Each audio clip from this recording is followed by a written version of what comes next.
berserah, berdoa, dan mengucap syukur. Kita katakan sama-sama, amin. Shalom Bapak Ibu. Puji Tuhan, salam sejahtera bagi kita semua. Saya bersyukur diberi kesempatan untuk sharing pagi hari ini, sharing firman Tuhan. Bagaimana kabarnya? Pasti luar biasa, amin. Saya percaya saudaraku, Bapak Ibu, jati diri kita adalah pemenang, amin. Bahkan lebih dari pemenang, ada roh kemenangan yang bekerja atas hidup kita, saudaraku. Dan saya percaya, saudaraku, walaupun ini masa sukar, ini masa sulit, saya percaya ketika kita terus selaras dengan firman, kita terkoneksi dengan Tuhan, kita terhubung dengan Tuhan, saya percaya kita akan menjadi orang-orang yang dibedakan, orang-orang yang diistimewakan, amin. Langit selalu terbuka, amin. Amin. Selalu ada berkat, selalu ada anugerah, selalu ada jalan keluar. Tidak ada jalan yang buntu. Itu yang harus menjadi dasar keyakinan kita. Sehingga tidak ada satupun kesulitan, masa sulit, kegelapan di dunia ini yang menggoncangkan kita. Iman kita semakin hari semakin grounded. Tidak bisa digeser ke kiri, tidak bisa digeser ke kanan.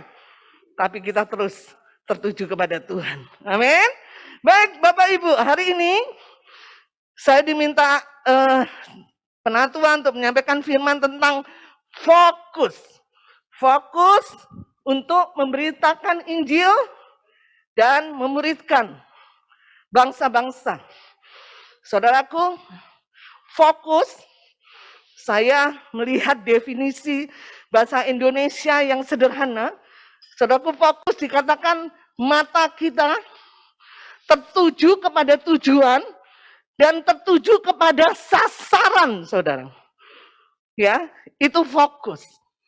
Nah, untuk lebih jelas kita buka ayat firman-Nya ya. Dari 1 Korintus 9 ayat 24.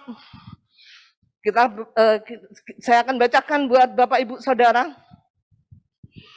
Tidak tahukah kamu bahwa dalam gelanggang pertandingan semua peserta turut berlari, tetapi bahwa hanya satu orang saja yang mendapat hadiah.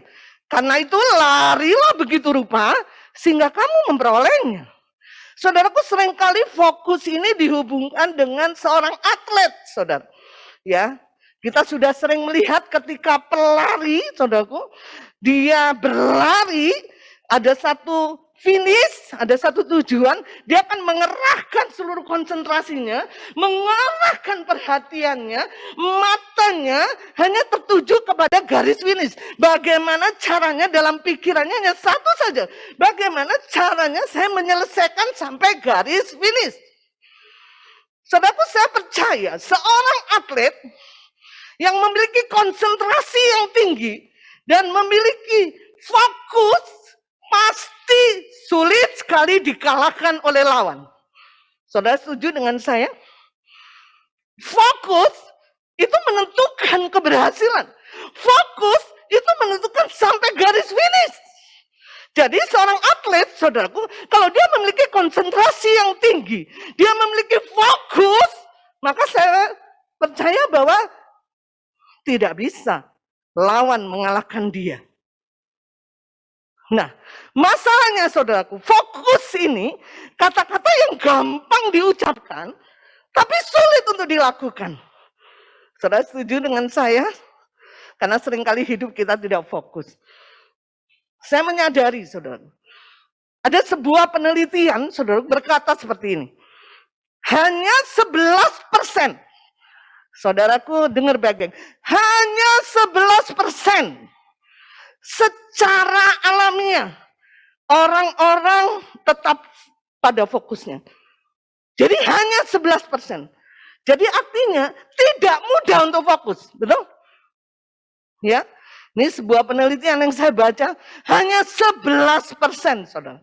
Berarti saudaraku, 89% orang-orang itu mudah sekali terpengaruh. Ingat itu. Jadi fokus itu bukan sesuatu yang mudah, gampang diucapkan. Tapi hari ini kita mau belajar bahwa itu yang harus menjadi gaya hidup kita, amin. Jadi saudaraku, di sebuah penelitian hanya 11% yang secara alamiah bisa tetap pada fokusnya. Tapi 89% saudaraku cenderung untuk mudah dipengaruhi, bahkan cenderung untuk tidak pada tujuan yang semula. Artinya sudah memiliki tujuan yang lain. Saudara bisa melihat, penelitian saja berkata seperti itu, betapa sulitnya untuk fokus. Maka itu saudaraku, kalau hari ini kita belajar tentang fokus, memberitakan Injil, fokus, memuridkan bangsa-bangsa, itu bukan sesuatu yang mudah, tapi bukan berarti tidak bisa. Saudara, kita tahu bahwa sadar atau tidak sadar, saudaraku, bahwa kita punya musuh, iblis yang ingin sekali mengalihkan perhatian kita, mempengaruhi hidup kita, supaya kita tidak fokus. Ya, kita tidak ke tujuan yang Tuhan berikan. Ya, sadar atau tidak sadar, saudara. Ya, iblis selalu ingin mengalihkan perhatian kita.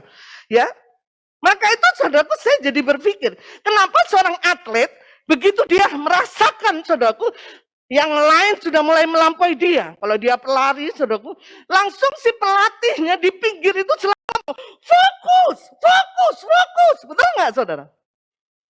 Ya, ya, kalau ada pertandingan misalnya volley, kemudian ketinggalan set, saudaraku, pasti pelatih, coachnya di sebelahnya kan berkata fokus, fokus.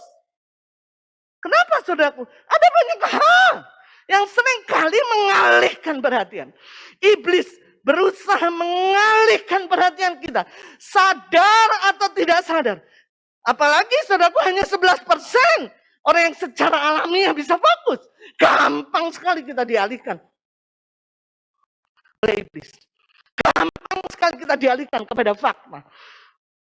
Saudara, gampang sekali kita dialihkan kepada masalah-masalah kita, sehingga cenderung kita mudah terpengaruh. Maka itu saudaraku saya perlu garis bawahi, sadar atau tidak sadar, kita itu menit demi menit, detik demi detik, jam demi jam, kita mengalami peperangan bersama dengan Tuhan, bersama dengan iblis. Ya, dia akan mengaum-ngaum seperti singa, ingin mengalihkan perhatian kita, supaya kita tidak fokus, saudara. Ya, saya mau bagikan kesaksian, saudara, bagaimana saya mengalami akhir-akhir ini. Saudara tahu kejadiannya, kami di Lembang pada waktu COVID varian Delta yang pertama, itu tiba-tiba seluruh jemaat kena COVID bersama, saudara. Saking kompaknya kena COVID pun sama-sama. Hampir 49 orang ya jemaat itu kena COVID, saudara. Saya sebagai seorang pemimpin pasti panik, betul nggak? Ya, pasti panik, saudara. Kenapa? Hanya disisakan 7 orang atau 6 orang yang bisa survive untuk membantu teman-teman yang lain. Semua dari anak-anak, anak muda, hampir semuanya, saudaraku. Ya, saya bisa panik, saudaraku, lihat itu. Ya, apalagi saudaraku, itu banyak sekali yang komorbid. Ada yang penyakit jantung, ada yang penyakit asma, ada yang TBC, ada yang tekanan darah tinggi. Saudara, ya. Saya bisa saja saudaraku dialihkan karena saya panik segala macam. Bahkan setiap hari saya dengar, ya telepon, Mbak, saya sudah mimisan, Mbak, saya muntah darah, Mbak, saya tidak bisa buka mata, Mbak, saya sakit sekali selama hidup saya tidak pernah memiliki sakit seperti ini. Saya lebih baik mati saja, saudaraku. Yang saya dengar itu kata-kata keputusasaan, kata-kata kematian. Ya, saya berpikir, waduh, ini semua orang-orang strategis ini yang ikutan kena COVID. Anak-anak rohani saya yang potensial semuanya kena COVID. Ya, saudara, saya nggak punya pengetahuan tentang COVID. Ya, ketika kita masuk kepada isoman ruko dan beberapa lagi di luar ruko, saudara, saya nggak ngerti saya harus apa. Saudara, saya mungkin bisa bilang seperti ini, udahlah, Kayaknya kebangunan rohani nggak terjadi. Saudara tahu bahwa setahun yang lalu, bulan Juni tahun 2020, kami memberanikan diri arahan Tuhan untuk kami onsite, saudara. Dan selama 1 tahun ada banyak kegerakan rohani terjadi. Kami bisa melayani orang-orang di satu daerah dekat daerah kami, saudaraku. Ada banyak orang bertobat. Bahkan anak-anak muda kami dinaikkan 2 kali lipat jumlahnya. Pada waktu pandemi, pada waktu COVID, kami sedang bergairah. Kami sedang betul-betul ingin melayani suku-suku, saudara. Tapi dengan kejadian itu, sepertinya iblis menghancurkan dasar keyakinan, terutama saya sebagai pemimpin.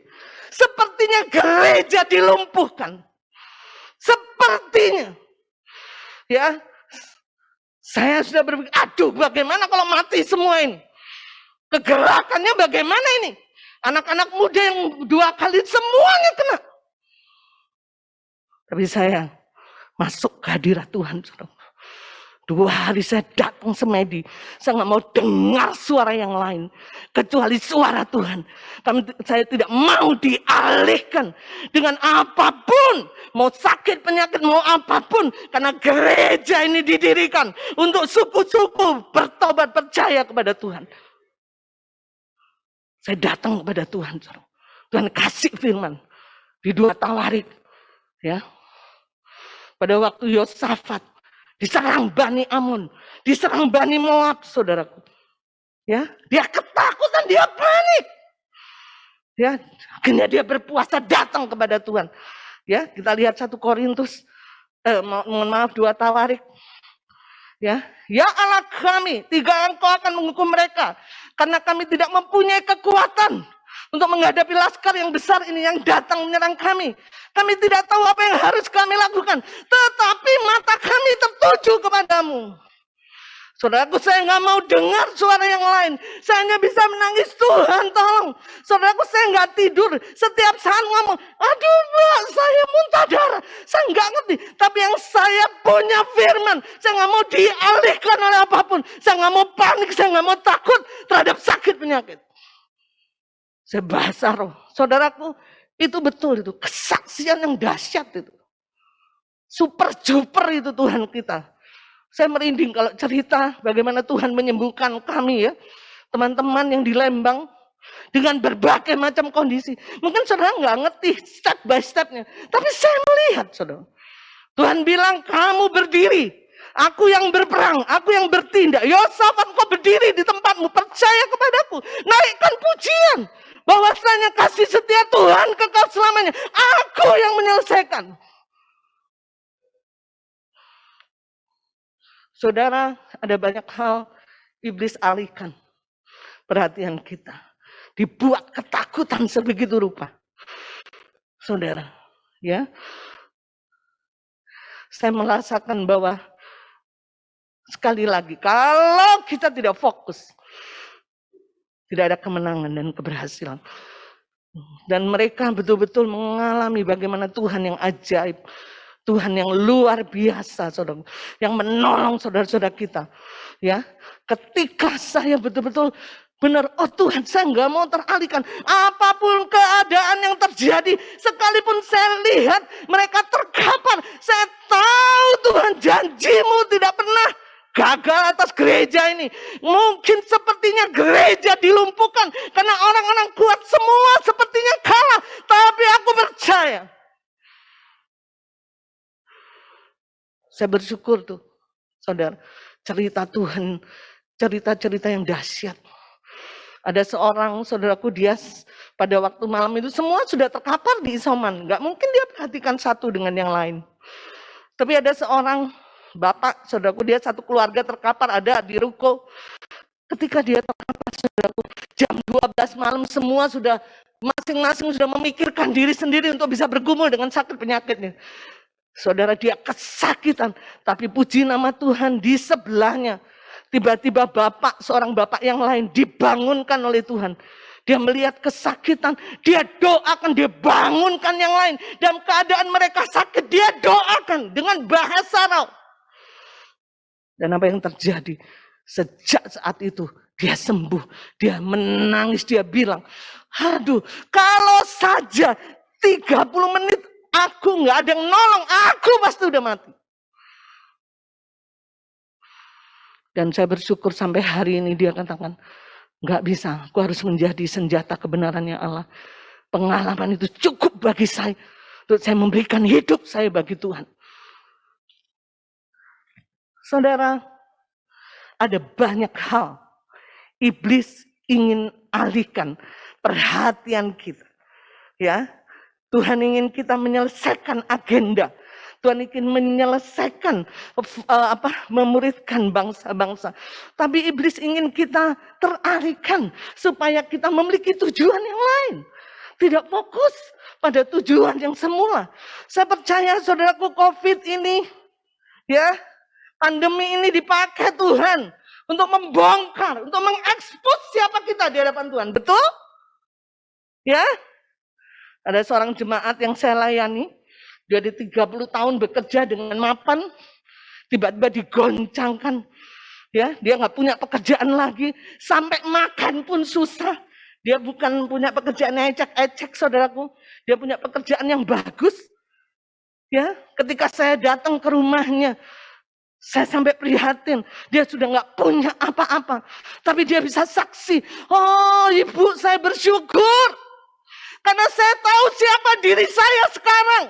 Ternyata selama ini saya cinta mamon, saya bekerja habis-habisan untuk membuat keluarga saya bisa happy, bisa pergi kemana-mana, saya bisa membeli mobil yang terbaik, ganti-ganti mobil terus. Tapi lewat COVID ini saya tahu siapa diri saya.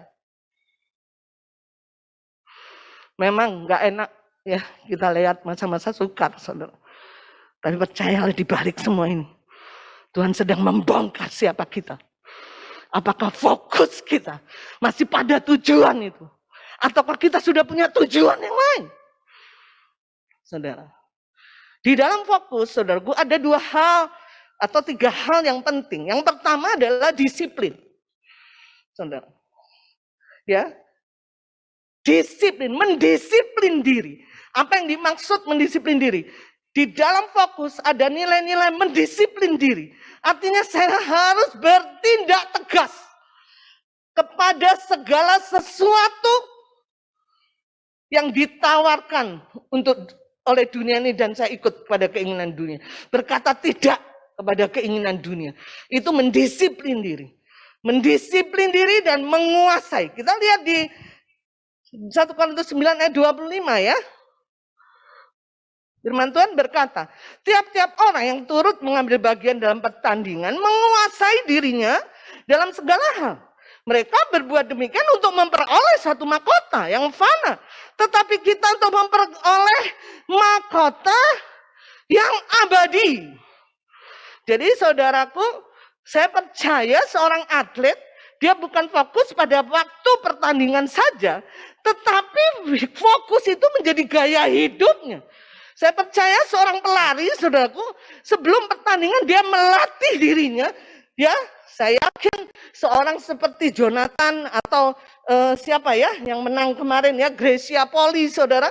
Saya percaya dia sampai memberikan masa mudanya mungkin, memberikan kenikmatan untuk bisa bertemu dengan teman hidupnya, karena harus latihan. Dia harus mengorbankan segala sesuatu. Dia harus menguasai dirinya. Untuk apa? Untuk dia fokus, saudara.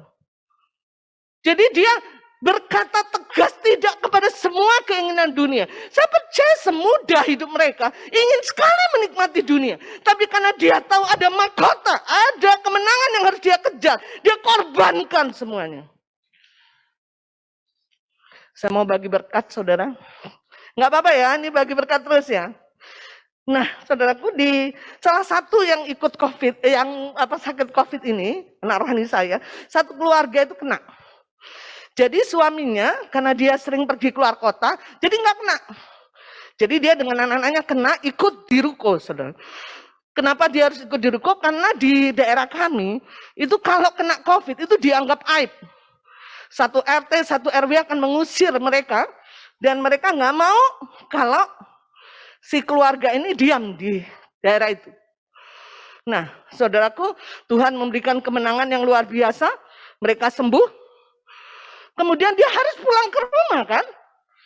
Tapi pada waktu pulang ke rumah, saudara, bagaimana dia merasakan itu aura masyarakat di situ betul-betul menolak dia. Ya, kalau ketemu dia dianggap seperti ketemu apa ya, sesuatu yang sampah kayak yang apa, dan menghindar. Ya, apalagi saudaraku, dia adalah Kristen. Saudara merasakan bagaimana itu serangan. Ya. Dia sepertinya tidak ada energi lagi, seolah-olah tidak ada energi lagi. Boro-boro mau ngabarin Injil. Sepertinya saya sudah ditolak, dianggap aib. Dianggap saya yang menyebarkan COVID. Tapi sekali lagi, perlu mendisiplin diri untuk tidak teralihkan, untuk tetap pada fokus. Sampai suatu ketika, saudaraku, daerah itu kena wabah COVID. Semua masyarakat kena COVID. Ya, Tuhan beritahu kepada dia, waktunya kamu jadi terang. Dan saudaraku, dia yang merelakan diri ngomong ke RT RW. Biar aja Bu, karena nggak ada yang mau saudaraku, antar makanan ke isoman. Ya, biar aja Bu, saya mau. Seorang ibu, saudara. Akhirnya dia pakai APD, saudaraku, dengan beberapa relawan. Dia punya anak. Kalau dipikir-pikir ngapain sih, gitu kan? Tapi ini saya bawa ada fokus yang saya harus kerjakan. Ya, akhirnya dia pakai APD, dia dan masyarakat lihat semuanya. Loh, bukankah ibu itu yang kita hina? Bukankah ibu itu yang kemarin kita kucilkan? Kenapa dia melayani kita? Kebayang, saudara, siapa yang mau? Malam-malam dia WA, saya kasih fotonya. Saya masih ngurusin orang isoman jam 9 malam. Dia bukan itu karena arahan ya. Bukan berarti konyol, saudaraku ya. Dia punya anak. Tuhan yang berikan.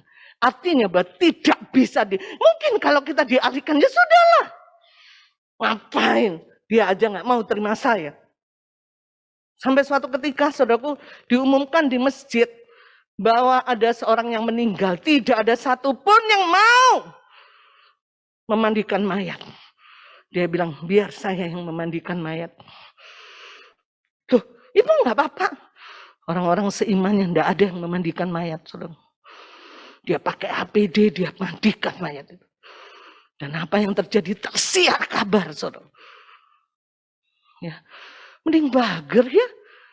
Dan akhirnya sekarang, saudaraku, saya mau kasih kesaksian bagaimana banyak orang datang ke rumah. Kenapa sih kok bisa seperti itu? Saudara, ada disiplin, ada penguasaan diri, mengatakan tidak pada keinginan-keinginan dunia.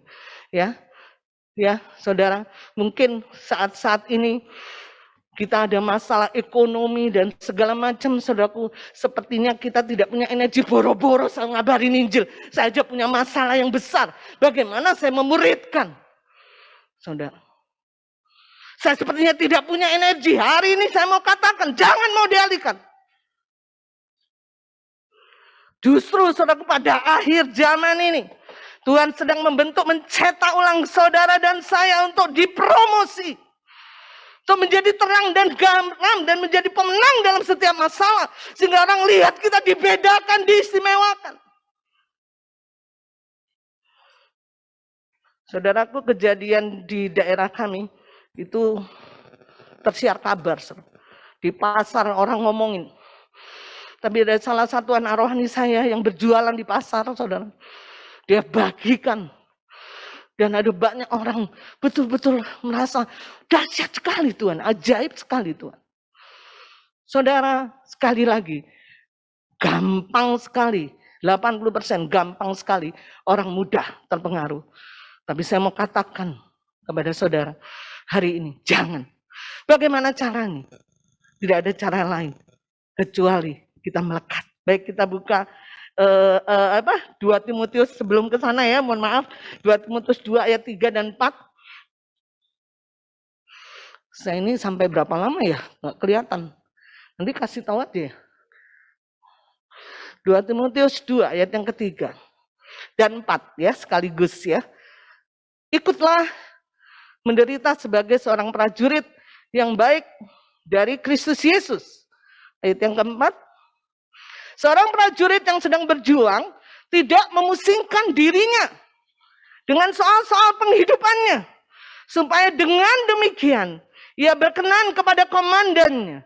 Saudaraku, Tuhan ingin kita punya mental seorang prajurit yang fokus hanya ingin menyenangkan komandan, saudara. Dia sampai tidak peduli dengan hidupnya. Ya, bukan tidak berpikir, tidak mau dipusingkan. Karena dia hanya mau komandannya senang. Ini bicara tentang penyerahan hidup, saudara. Pengorbanan yang luar biasa. Ya, saya bersyukur, saudara. Di daerah kami, di daerah saya melayani, saudaraku, orang-orang sangat sederhana. Bukan pegawai negeri seperti saya, saudara, yang setiap bulan dapat gaji. Kalau memang turun, saya bisa atur, bisa kelola. Ya, tapi mereka yang hari demi hari berdagang, bertani, yang mau mencari masih besok mau makan apa ya? Saudara, kalau dipikir-pikir masa pandemi ini, saudaraku, itu begitu berat pergumulan mereka. Ya, kalau saya sebagai seorang pemimpin yang terus tidak fokus sama Tuhan, saya akan bisa bilang, ya sudahlah, kamu kan lagi lelah ya, lagi capek nih, gajimu kan turun, penghasilanmu turun, udahlah kamu nggak usah pergi ke desa, udah kamu nggak usah muridkan, kamu tanganin dulu ya, saudara. Tapi saya bersyukur, saudaraku, saya terus ya mengingatkan jati diri mereka. Bahwa kita hidup bukan dengan sekitar kita. Sekitar kita, apapun yang terjadi di dunia tidak pernah bisa menentukan nasib kita. Betul nggak, saudara? Setuju nggak? Karena kita bukan berasal dari dunia. Dunia tidak punya satupun pengaruh untuk menentukan nasib kita, nasib saya, nasib saudara. Nasib saudara yang ditentukan oleh kerajaan surga karena kita berasal dari surga. Jadi seharusnya ketika justru masa-masa sulit, kita harus buktikan bahwa kita bukan berasal dari dunia. Dan saya bersyukur, saudara, sekalipun masa-masa sulit seperti ini, mereka masih pergi ke desa. Saya masih mendengar ada orang yang bertobat, Mbak. Mereka masih memuridkan orang-orang kontak. Bahkan kemarin bilang, saya memuridkan orang kontak saya di desa. Aduh, kayaknya dia kena COVID. Dia namanya orang desa, nggak mau lapor dan segala macam. Saya udah berpikir 7 kali, Mbak, bagaimana saya sentuh dia, tapi saya percaya saya datang dari kerajaan surga. Dia butuh pertolongan. Dia doakan, diajak lagu-lagu pujian, lagu-lagu sukunya, saudara. Besoknya dia datang lagi, dia sudah berjalan. Ada mujizat terjadi. Saudara, kadang-kadang keadaan sekeliling kita menghentikan, betul nggak? Tujuan kita. Mungkin yang kita nggak mengalami masalah ekonomi, saudara. Semuanya serba nyaman, tabungan banyak, deposito banyak, bukan berarti kok tidak bisa dialihkan. Ya, saudara mungkin nyaman, sehingga apa? Bekerja roh familiarity. Apa itu? Roh yang biasa-biasa. Ibadah biasa-biasa, pujian penyembahan biasa-biasa. Ya, iblis menang, dia sanggup mengalihkan saudara. Ya, saudara melakukan semua seperti rutinitas dan agama. Tidak ada greget lagi untuk memberitakan Injil, tidak ada greget lagi untuk memuridkan banyak orang.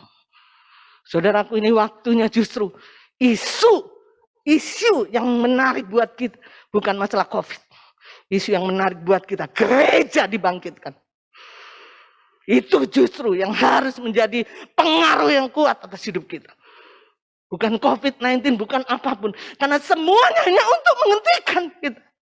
Tapi kalau kau sadar bahwa hari-hari ini Tuhan sedang menyediakan panggung, betul nggak?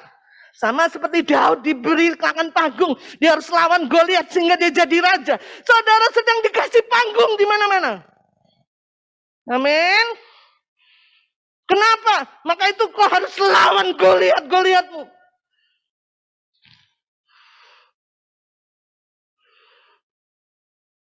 Tapi saudaraku, sekali lagi, Kita nggak bisa sendiri.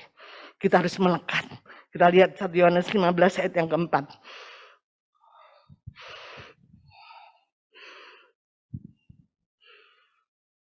Yohanes 15 ayat keempat. Saya akan bacakan. Tinggallah di dalam aku, dan aku di dalam kamu.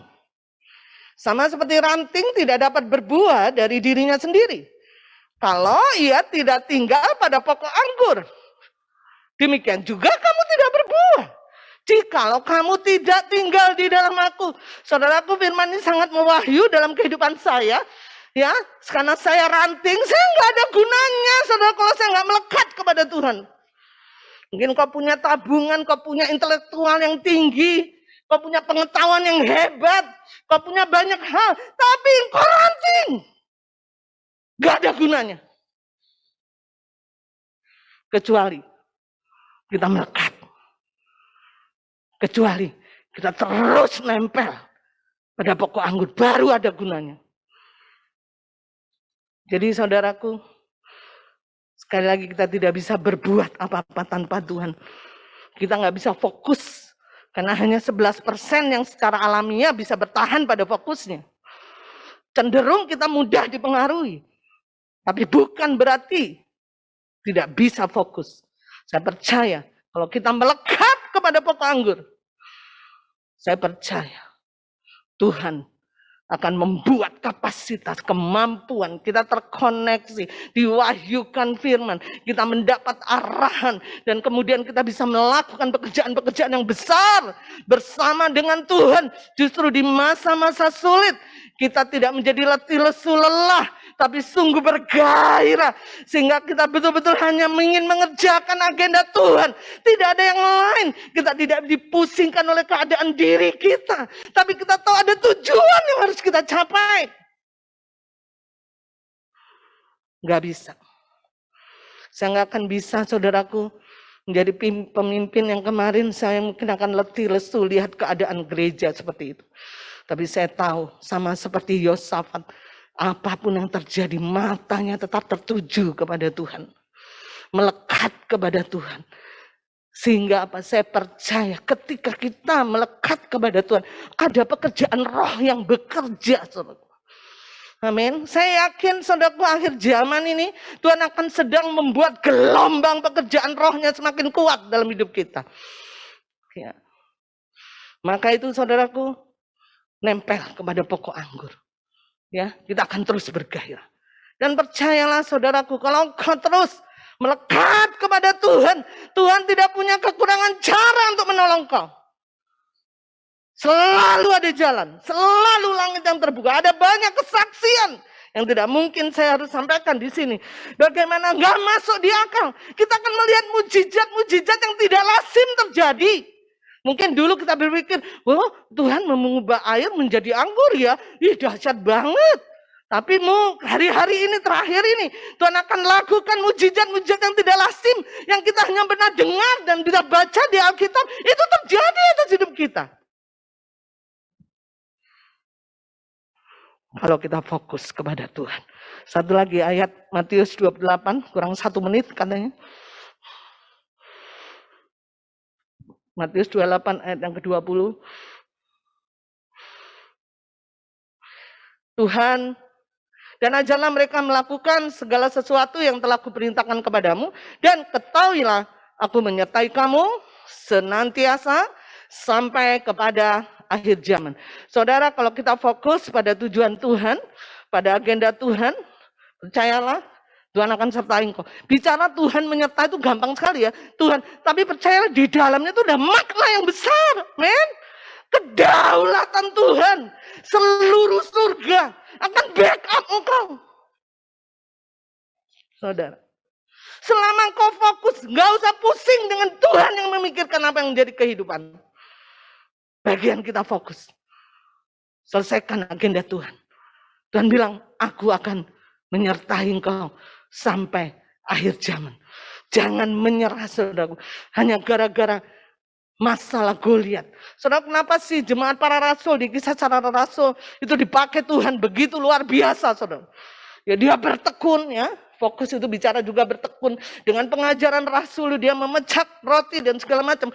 Saudaraku, mungkin di Alkitab tidak ditulis, saudaraku. Tapi saya percaya bahwa di jemaat pada waktu itu, jemaat mula-mula, saudaraku, ada spirit, saudaraku. Dia ikat janji kepada Tuhan. Dia komitmen kepada Tuhan. Apapun yang terjadi Tuhan, aku tetap menyembah Engkau. Aku tetap hidup dalam agenda Tuhan. Komitmen itulah yang membuat dia, gereja ini, jemaat ini dipakai Tuhan luar biasa. Hidupnya berbeda. Orang-orang takjub melihat kehidupan mereka. Kenapa? Karena mereka disertai Tuhan. Tiba waktunya, saudaraku, firman Tuhan akan terjadi. 10 orang akan memegang puncak jubah kita dan berkata, aku minta pengajaran kepadamu karena aku sudah amati, perhatikan. Engkaulah orang-orang disertai oleh Tuhan. Enggak masuk akal di hidupku. Bagaimana kau bisa menyelesaikan masalahmu. Tapi aku berkesimpulan. Engkaulah orang-orang disertai Tuhan. Maka itu sekalipun aku belum percaya kepada Allahmu. Aku ikat janji dengan engkau. Ajar aku. Karena aku ingin juga disertai. Demikian juga Abimelek, saudaraku. Ketika dia usir Ishak, karena Ishak dalam kelaparan, dalam kekeringan, dia gali sumur, berhasil, dia tabur tuai banyak, segala macam. Akhirnya dia ngomong lagi ke Ishak, ngapain Abimelek? Kau mau usir aku lagi? Enggak Ishak, aku tahu Tuhan menyertaimu. Maka itu sekarang aku ikat janji denganmu. Kemanapun engkau pergi aku ikut. Karena aku tahu, kalau engkau disertai Tuhan, pasti aku juga kecipratan disertai Tuhan. Itu akan terjadi, saudara. Maka itu saudaraku, bangun hidup kita, fokus kita hanya kepada Dia. Jangan mau dialihkan. Terus melekat kepada Tuhan. Amin. Jangan menyerah. Selalu ada jalan. Pastikan engkau hidup bukan dunia ini, saudaraku. Dunia ini menawarkan roh keputusasaan, ya. Gampang menyerah. Tetapi percayalah, kau bukan berasal dari dunia. Kau berasal dari surga. Percayalah, roh kemenangan itu sudah ada di dalam diri kita. Kita bukan berjuang untuk menang, tapi roh kemenangan. Karena Yesus ada dalam hidup kita. Dan sudah menang 2000 tahun yang lalu. Artinya dia pastikan segala masalah persoalanmu selesai. Tapi seringkali kita dialihkan seolah-olah meragukan kebaikan Tuhan. Hari ini dengar kabar baik ini. Pastikan hidupmu terus melekat. Kau tidak bisa fokus sendirian. Karena 80% orang mudah mengaruh. Hanya kau melekat kepada Tuhan. Kau bisa lawan iblis. Dan tidak pernah bisa dialihkan oleh apapun. Puji nama Tuhan. Saya percaya bahwa Tuhan berbicara pagi hari ini. Dan kau mengalami kemenangan di dalam hidupmu. Di dalam nama Yesus. Baik, kita akan berdoa. Tuhan Yesus, kami bersyukur Tuhan untuk jati diri kami. Kami bukan berasal dari dunia, tapi kami berasal dari surga. Kami tahu kami tidak mau Tuhan dialihkan untuk fakta ini menguasai dan mempengaruhi hidup kami. Tapi kami mau sadar terus jati diri kami bahwa kami ketetapan surga. Firman-Mu itu yang harus terjadi atas hidup kami Tuhan. Bukan apa keadaan dunia ini. Keadaan dunia ini bisa kacau. Keadaan ini bisa macam-macam Tuhan. Tapi ketika kami tahu jati diri kami berasal dari surga. Kami yakin roh yang penuh dengan kemenangan yang ada dalam hidup kami. Itu yang membawa kami mengalami kemenangan-kemenangan. Di masa-masa sulit, di masa sukar ini. Kami betul-betul menjadi berkat. Kami betul-betul menjadi saksi. Menjadi orang-orang yang berbeda. Dibedakan dan diistimewakan oleh Tuhan. Mengalami langit yang terbuka. Sehingga orang melihat Tuhan menyertai kami. Dan kami bergairah Tuhan untuk terus menyelesaikan agenda. Baik Bapak Ibu, kita akan